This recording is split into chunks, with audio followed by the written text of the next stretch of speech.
So hello everyone, आप सभी का फिर से स्वागत है मेरे YouTube channel brain gain centre में। आज का मेरा टॉपिक है class 10 life science model activity task को लेकर। सो आइए देखते हैं। देखिए क्वेश्चन पेपर इसका भी पार्ट 1 पार्ट 2 दो भाग में दिया हुआ है। पहला पार्ट का क्वेश्चन देखिए, क्वेश्चन नंबर 1, स्नायु कोश का एक साफ चित्र बनाओ और उसमें नीचे बताए गए अंशों को चिन्हित करो। नीचे जो है पार्ट्स के नाम दे दिए गए हैं, उसको हम लोग को क्या करना है, चिन्हित करना है। स्नायु कोश मतलब न्यूरॉन का चित्र बनाना है, और dendron, Schwann cell, synaptic nerve और एक्सोलेमा का क्या है, हम लोग को चिन्हित करना है। दूसरा क्वेश्चन है, जीव के मध्य में विविधता की सृष्टि में मियोसिस की भूमिका का उल्लेख करो। मियोसिस कोशिका विभाजन का क्या भूमिका है, इसका उल्लेख करना है। उसी में और एक क्वेश्चन है, माइटोसिस कोश विभाजन की एनाफेज स्थिति की 3 विशेषता बताइए। ठीक है। तीसरा क्वेश्चन है, वनस्पति के सीधे ऊपर की ओर विकास में जो वनस्पति हार्मोन मुख्य भूमिका निभाती है उसकी 3 विशेषताएं लिखिए। उसमें और एक क्वेश्चन है, रक्त में शर्करा के नियंत्रण में इंसुलिन हार्मोन की भूमिका का उल्लेख करो। इंसुलिन का क्या भूमिका है, उसका हम लोग को क्या करना है, भूमिका का उल्लेख करना है। ठीक है। तीसरा है, मछली के तैरने में पंखों का क्या महत्व होता है, उल्लेख करो। और एक क्वेश्चन है, घुटने और कंधे में किस प्रकार की अस्थि संधि पाई जाती है। ठीक है, इसका आंसर देख लेते हैं। पहला डायग्राम बनाना था हम लोग को, न्यूरॉन का डायग्राम। सो देखिए, इमेज को छोटा करके दिखा दे रहे हैं, इसको आप लोग बना लीजिएगा। ठीक है, डेंड्रॉन, एक्सोलेमा, स्वान सेल और सिनेप्टिक नोड। ठीक है, नॉब। सो 2 नंबर क्वेश्चन देखते हैं हम लोग। 2 नंबर क्वेश्चन क्या था, जीवों में भिन्नता उत्पन्न करने में अर्धसूत्री विभाजन की भूमिका, मियोसिस का। तो क्या है, इसमें चूंकि सूत्रों की परगति क्रॉसओवर होता है, जिसके कारण पृथ सूत्रों में नए नए संयोग, न्यू कॉम्बिनेशंस बनते हैं, जिससे इनमें नवीनता आती है और इनके द्वारा संतति में विभिन्नता, वेरिएशंस होती है, जो कि क्रम विकास के लिए आवश्यक है, एवोल्यूशन के लिए एकदम जरूरी होता है। ठीक है।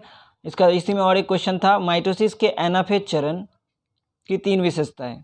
पहला, प्रत्येक क्रोमोसोम 2 पुत्री क्रोमोसोम में टूट जाता है। दूसरा, आधी पुत्री क्रोमोसोम उत्तरी ध्रुव पर तथा आधी दक्षिणी ध्रुव पर गतिशील हो जाती है, जिसे क्रोमोसोमल मूवमेंट कहते हैं। तीसरा, स्टिम बॉडी का गठन होता है। ठीक है। नेक्स्ट क्वेश्चन देखते हैं, तीसरा नंबर, प्लांट हार्मोन ऑक्सिन की 3 विशेषताएं, 3 भूमिकाएं जो कि शीर्ष प्रभावित को नियंत्रित करता है। ठीक है, प्रभाविता को नियंत्रित करने में मदद करता है। कार्य देखिए, पहला क्या करता है, वृद्धि नियंत्रण।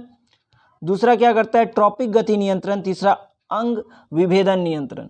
तो पहला वाला पढ़ लेते हैं। वृद्धि नियंत्रण में क्या है,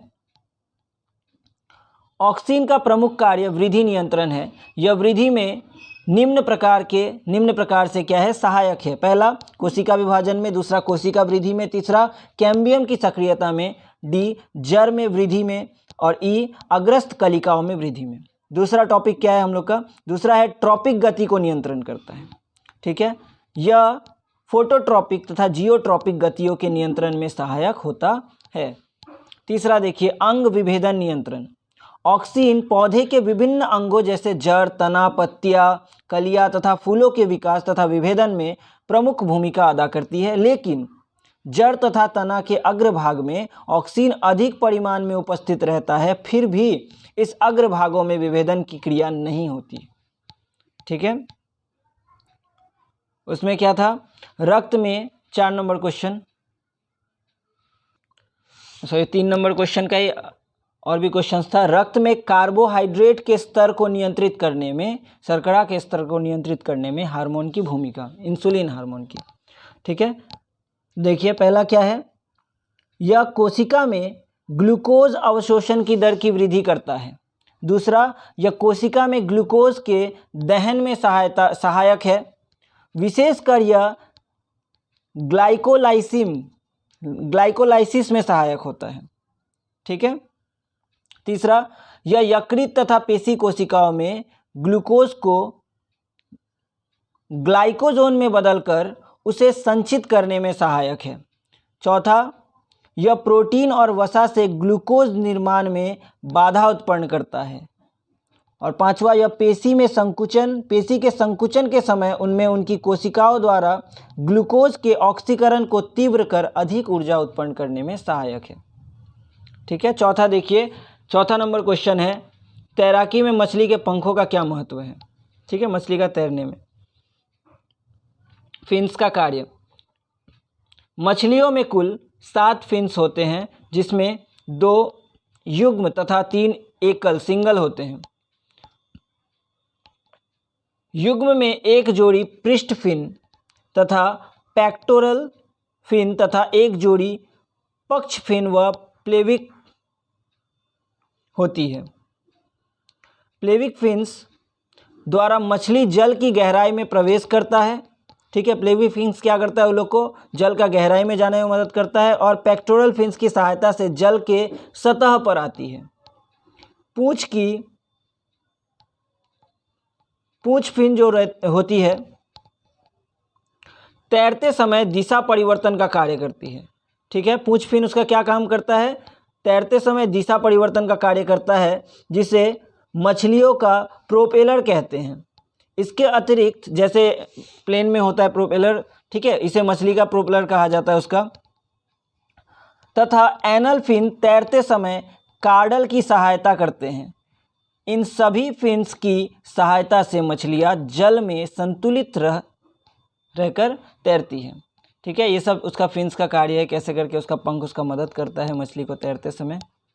ठीक है, अब हम लोग जो है उसी में और एक क्वेश्चन है, चौथा नंबर क्वेश्चन में ही, घुटने में हिंग जोर और कंधे में बॉल तथा सॉकेट जोर अस्थि संधि पाई जाती है। ठीक है, पार्ट 2 देखते हैं। पार्ट 2 का पहला क्वेश्चन है, एक यूकैरियोटिक क्रोमोसोम के आकारकीय संरचना का चित्र बनाकर निम्न भागों को अंकित करें। ठीक है, क्रोमोटिड्स को दिखाना है, सेंट्रोमियर को, न्यूक्लियर ऑर्गेनाइजर को, टीलोमियर को दिखाना है। दूसरा है, प्राणियों के प्रचलन का क्या उद्देश्य होता है? प्राणी लोग जो होता है एक जगह से दूसरे जगह क्यों जाता है, क्या रीज़न है? उसमें और एक क्वेश्चन है, फ्लेक्सर एवं एक्सटेंशन पेशी कार्य में एक दूसरे के विपरीत है, एक उदाहरण द्वारा इस तथ्य की व्याख्या करनी है। पांचवा है, तीसरा क्वेश्चन है, कोशिका चक्र के 5 दशा को संश्लेषित दशा कहते हैं, समझाइए। और उसमें और एक क्वेश्चन है, डीएनए एवं आरएनए के बीच अंतर स्पष्ट कीजिए। और चौथा क्वेश्चन है, एड्रीनलिन हार्मोन को संकटकालीन परिस्थिति में महत्वपूर्ण भूमिका निभाता है। ठीक है, इसका और एक तरह से क्वेश्चन आ जाता है कि एड्रीनलिन हार्मोन को संकटकालीन हार्मोन या फिर इमरजेंसी हार्मोन क्यों कहा जाता है। और एक क्वेश्चन इसमें दिया हुआ है, ट्रॉपिक एवं नेस्टिक गति में अंतर बताइए। ठीक है, आइए आंसर देखते हैं। तो पहला आंसर क्या था, हम लोग को डायग्राम बनाना था क्रोमोसोम का और विभिन्न भागों का नाम लिखना था। देखिए इमेज को छोटा कर दे रहे हैं। ठीक है, इस तरह से आप लोग ड्राइंग को बना लीजिएगा। ठीक है, आगे बढ़ते हैं। 2 नंबर क्वेश्चन था, गति तथा प्रचलन का उद्देश्य क्या होता है? सुचारू रूप से जीवन यापन करने हेतु गति तथा प्रचलन की निम्नलिखित उद्देश्य। पहला, भोजन प्राप्ति के लिए। पहला, हम लोग एक जगह से दूसरा जगह क्यों जाते हैं? भोजन की प्राप्ति के लिए। ठीक है, इसका अंदर का आप लोग लिख लीजिए, वीडियो ज़्यादा लंबा हो जाएगा इसीलिए, ये सब नॉर्मल चीज़ है। ठीक है, दूसरा, हम लोग किस लिए जाते हैं? आश्रय के लिए, शेल्टर के लिए जाते हैं। ठीक है, रहने का वास स्थान के लिए। तीसरा, आत्म सुरक्षा के लिए, खुद को बचाने के लिए एक जगह से दूसरे जगह क्या करते हैं? प्रचलन करते हैं। चौथा, रिप्रोडक्शन के लिए, प्रजनन के लिए। ठीक है, पांचवा, अनुकूल वातावरण की तलाश में। ठीक है, अनुकूल वातावरण की तलाश में अगर आपको जो है उष्ण वातावरण में अनुकूलित हो रहे हो तो आप उस क्षेत्र की ओर जाओगे। अगर आपको ठंडा क्षेत्र चाहिए तो उस क्षेत्र की ओर आप क्या होगे? प्राणी प्रचलन करता है। प्रचलन मीन्स एक जगह से दूसरी जगह जाना। ठीक है, दूसरा क्वेश्चन है, फ्लेक्सर पेशी 2 अस्थियों के मुड़ने या एक दूसरे के निकट आने में सहायता करता है, जैसे बाइसेप पेशी केहूनी के अस्थि जोड़ को मुड़ने में सहायता करता है।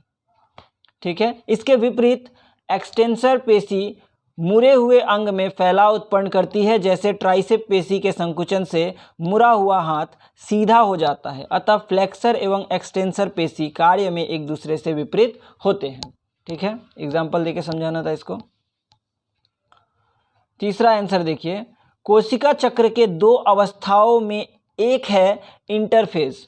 इस अवस्था की एक दशा एस दशा है, एस दशा में डीएनए संश्लेषण होता है।